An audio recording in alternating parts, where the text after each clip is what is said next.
উজনি তথা উত্তৰ অসমত প্ৰায় শান্তিপূৰ্ণভাৱে সম্পন্ন হৈছে প্ৰথম পৰ্যায়ৰ ভোট গ্ৰহণ যদিও বা বিপৰীত ছবি দেখিবলৈ পোৱা গ'ল বৰাকত কিন্তু মাজুলীৰ কিছু ভোট কেন্দ্ৰত আজিৰ দিনটোত দেখিবলৈ পোৱা গ'ল ব্যাপক বিসংগতি উত্থাপন হ'ল ৰিগিঙৰ অভিযোগ প্ৰায় মুখ্যমন্ত্ৰীয়ে কয় যে পঞ্চায়তৰ ৱাৰ্ড সদস্যক দলীয় ৰাজনীতিৰ পৰা দূৰত ৰাখিব লাগে গতিকে বিষয়টো মুখ্যমন্ত্ৰীক দৃষ্টিগোচৰৰ দাবী কৰিছে মাজুলীৰ সচেতন ভোটাৰে মাজুলীৰ আহতগুৰি কাছিকটা ভোট কেন্দ্ৰত আজি সৃষ্টি হ'ল উত্তপ্ত পৰিস্থিতি প্ৰিজাইডিং বিষয়া ভোটাৰৰ মাজত দেখা গ'ল বাক বিতণ্ডা হোৱা দেখিবলৈ পোৱা গ'ল আৰু ব্যাপক ৰিগিং চলোৱাৰ এটা অভিযোগ উত্থাপন হৈছে ভোট কেন্দ্ৰটোত ব্যাপক ৰিগিং চলিছে এই অভিযোগ একাংশৰ বেলট পেপাৰত একাংশই আগতীয়াকৈ মাৰি দিয়ে ষ্টাম্প এটা বিশেষ প্ৰতীকত দৃশ্যাংশ টেলিভিছন স্ক্ৰীণত আমি আপোনালোকক দেখুৱাইছোঁ এটা বিশেষ প্ৰতীকত আগতীয়াকৈ ভোটদানৰ অভিযোগ উত্থাপন হৈছে তাৰ পিছৰ পৰিৱেশ আমি আপোনালোকক দেখুৱাইছোঁ উত্তপ্ত পৰিস্থিতি এই অভিযোগৰ পাছতে ভোট কেন্দ্ৰটোত উত্তপ্ত পৰিস্থিতিৰ সৃষ্টি হয় প্ৰিজাইডিং বিষয়াক জবাবদিহি কৰা দেখিবলৈ পোৱা গ'ল একাংশ উত্তেজিত ৰাইজে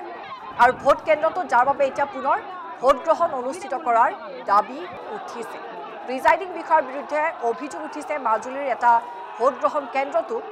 যে ৰিগিং চলিছে কি হৈছিল আচলতে এই ভোট কেন্দ্ৰটোত কি হৈছিল কি অভিযোগ ৰাইজৰ আমি শুনাই ল'ব বিচাৰিছোঁ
মাৰি থৈ দিছে প্ৰত্যেকটা পেপাৰত এইটো মাৰি থৈ দিছে হয় নেকি কাপ প্লেট আৰু এইটো কাপ প্লেট মাৰি দিম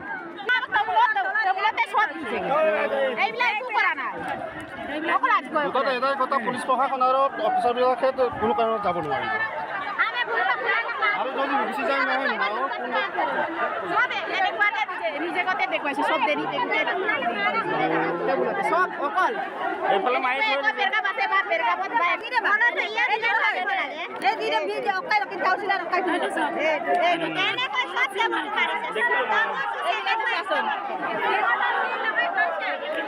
এনেকুৱা হৈছে যেতিয়া আমাৰ ভোট গ্ৰহণ চলি আছে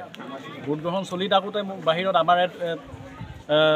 ভোট দিয়া মানুহ এগৰাকী আমাৰ অমৰ্তক তেওঁ ক'লেগৈ যে দাদা যে ভিতৰত আমাৰ যিটো চিম্বলটোত যে এনেকৈ চিয়াহী দাগ মানে কি ধৰক মানে কি চিল মৰা নিচিনা হৈ আছে মানে কি য'ত নেকি দুবাৰ ভোট দিলে বেক সাইডৰ পৰা সিলটো মাৰি দিছে সম্পূৰ্ণ মানে আগলৈ জিলিকি আছে য'ত নেকি মই যিটো জানো মানে এইটোত মই নিজে ভোট দিবলৈ গৈছোঁ এইটো দিয়া মানে এইটো ৰিজেক্ট ভোট হৈ যায় তাৰপিছত মই সুধিলোঁ তেখেতক এইটো কিয় কৰিছে বোলে। তেখেতে ক'লে যে প্ৰিজাইডিঙে যে মই প্ৰথমতে ভাবি লৈছিলোঁ কিবা ভুলবশতত হয়তো হৈ যাব পাৰে বুলি। তাৰপিছত মই ক'লোঁ যে এইখনত মই নিদিওঁ, আপুনি মোক বেলেগ পেপাৰ এখন ব্যৱস্থা কৰি দিয়ক। তেতিয়া তেওঁ ক'লে হ'ব, একো নাই বোলে। তাৰপিছত মই ক'লোঁ মইতো জানো এইখনত যদি বুট দিওঁ মই দিয়াৰ কোনো ভেলু নাথাকে, এইখন ৰিজেক্ট হৈ যাব। তাৰপিছত মই সুধিলোঁ ঠিক আছে মই বাকীখিনি চেক কৰি চাই লওঁ। বাকীখিনি যেতিয়া চেক কৰি চালোঁ চব তেনেকুৱা মানে চাওক এইটো অকল টেবুলৰ চিনত চাওক এইটো টেবুলৰ চিনত আগতীয়াকৈ মানে টেম্পাৰিং কৰি থৈছে মানে কি আগতে মাৰি থোৱা আছে য'ত নেকি আপোনাৰ এইটো চাওক এইটো চবেই য'ত নেকি আমাৰ কৰ্মীয়ে ইয়াত বুট দিলে বুটটো ৰিজেক্ট হৈ গুচি যায় মানে ডাবল হোৱাৰ লগে লগে ইয়াত মই যেতিয়া কাউণ্টিঙত গৈছোঁ এনেকৈ ইয়াৰ ওপৰত যদি আৰু এটা যদি ষ্টাম্প পৰে তেতিয়া ৰিজেক্ট হৈ যায় মানে। এইকাৰণে মই তেখেতক ধৰিলোঁ আৰু মই ভাবিলোঁ যে চাওক গোটেই কিখন অকল টেবুলতে পৰিব লাগে নেকি, চাই লোৱা তুমি নিজে চাই লোৱা। এইটো যেতিয়া এই কথাটো ৰাইজে গম পালে তেতিয়া ৰাইজে এটা হুলস্থুলীয়া পৰিৱেশৰ সৃষ্টি হ'ল আৰু ৰাইজক মই মোৰ দলীয় কৰ্মীসকলক বহুত অনুৰোধ কৰাৰ পিছতে তেওঁলোকে শান্ত হৈছে। চাওক এইটো গোটেইখিনি ইতিমধ্যে আমাৰ CI ছাৰে ইয়াৰ 3টা কপি তেখেতে লিখিতভাৱে লৈ গৈছে। গতিকে চাওক আমাৰ আজি গণতন্ত্ৰ অৱস্থাটো ক'ৰ পৰা ক'লৈ গৈ আছে। গতিকে মই সমগ্ৰ অসমবাসীক অনুৰোধ জনাইছোঁ যাতে কোনো